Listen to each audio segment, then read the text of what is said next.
12 বছর আদর কোলে জেসিকা তার ডলফিনকে লালন পালন করলো। দেখেন কত কষ্ট করে লালন পালন করেছে। তার আগে স্মৃতিগুলো এখন ক্ষুধার্ত হওয়ার পরে তাকে কিভাবে গিলে ফেললো। স্লো মোশন দিয়ে কিছু দৃশ্য দেখেন কি পরিমাণ। আসলে বুনো কোনো জিনিস পোষ মানে না। কি পরিমাণ কামড় দিয়ে সত্যি সত্যি করে নিয়ে গেল। এভাবে জেসিকার প্রাণ আস্তে আস্তে ডলফিনে। এইটা আগের ভিডিও, যখন জেসিকার সাথে আগে খেলা করতো।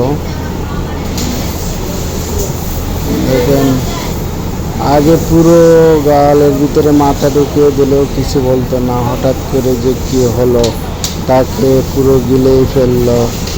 আসলে ভিডিওটা দেখে অনেক মর্মান্তিক, মনমোহত হয়ে গেলাম।